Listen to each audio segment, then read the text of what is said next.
హైదరాబాద్ బషీర్బాగ్లోని నిజాం కాలేజీలో విద్యార్థులు ఆందోళన చేపట్టారు. హాల్ టికెట్స్ ఇవ్వకుండా విద్యార్థులను ప్రిన్సిపల్ ఇబ్బంది పెడుతున్నారని ఆరోపిస్తూ కాలేజీ ముందు రోడ్డుపై బైఠాయించి ప్రిన్సిపల్కు వ్యతిరేకంగా పెద్ద ఎత్తున నినాదాలు చేశారు.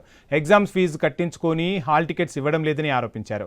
డిగ్రీ సెకండ్, థర్డ్ ఇయర్కు చెందిన 350 మంది విద్యార్థులకు హాల్ టికెట్స్ ఇవ్వకుండా ప్రిన్సిపల్ మొండిగా వ్యవహరిస్తున్నారని విద్యార్థులు తీవ్ర ఆగ్రహం వ్యక్తం చేశారు.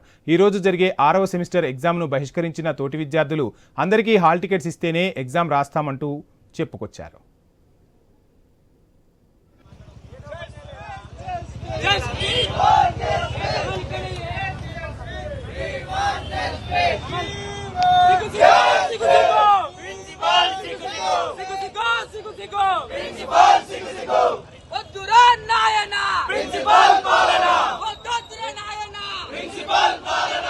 విద్యార్థులతో చెలగాటము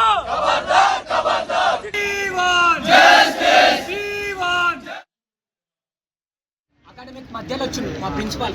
అంతకు మాకు అకాడమిక్ స్టార్టింగ్ నుంచి పెడితే మేము ఉంటాం.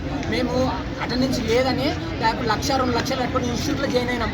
ఇన్స్టిట్యూట్లో జాయిన్ అయ్యి మేము మధ్యలో అన్ని డబ్బులు కట్టుకొని మేమైతే మధ్యలో ఆపుకొని రాలేముగా. ఈయన మధ్యలో వచ్చి 3 నెలల్లో మీకు మీ అటెండెన్స్ 75% అటెండెన్స్ పెడతాం. అకాడమిక్ ఇయర్ మధ్యలో నుంచి 75% ఉండాలంటే ఒకవేళ ఉంటుంది. దాదాపు 20 రోజుల నుంచి మా non teaching staff, teaching staff అందరు కలిసి స్ట్రైక్ చేసి దాదాపు 50% సిలబసే కాలేదు. మాకు సిలబస్ కానీ సార్ వాళ్ళు మాకు అటెండెన్స్ ఈ మొత్తం కుట్రతో స్టూడెంట్స్ అందరి దగ్గర ఫీజులు అనేవి వసూలు చేసిండు. ఎగ్జామినేషన్ ఫీ కట్టించుకున్నాడు. తర్వాత అటెండెన్స్ లేదనే పేరు మీద 350 మంది స్టూడెంట్స్కి హాల్ టికెట్ అనేది విడుదల చేస్తలేడు. సో 350 మంది ఎగ్జామ్ రాస్తేనే నిజాం కాలేజీలో ప్రతి ఒక్క స్టూడెంట్ ఎగ్జామ్ రాస్తారు. ఒక్క స్టూడెంట్ రాయకున్నా కూడా మేము ఎవరం రాసేది లేదు, మిగతా వాళ్ళని రాయనిచ్చేది లేదు. ఇదే మా ఫైనల్, అంతే. చాలా మందికి అటెండెన్స్ రిజిస్టర్లో ఉండే ఇక్కడ నోటీస్లో ఎంపై 0 అని ఉంది. అది ఎవరు చూసుకోవాలి? ఇప్పుడు టీచర్స్ చేసిన రిలేక్షన్ వల్ల స్టూడెంట్స్ మొత్తం రోడ్ మీద వచ్చారు. ఇంకొకటి ఇంటర్నల్స్ స్టాఫ్ లేకుండా ఇంటర్నల్స్ అటెండర్తో పెట్టించారు. అప్పుడు మీరు క్వశ్చన్ చేయలేదు.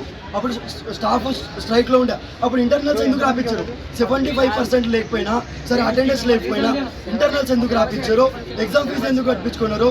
మరి రిటర్న్ ఎగ్జామ్ ఫీజు అన్నా మరి రాపించుకోకుండా ఉంటే అయిపోతుంది. ఎగ్జామ్ ఫీజు కట్టించుకోకుండా మేము ఎట్లనో చేసి పరిష్కారం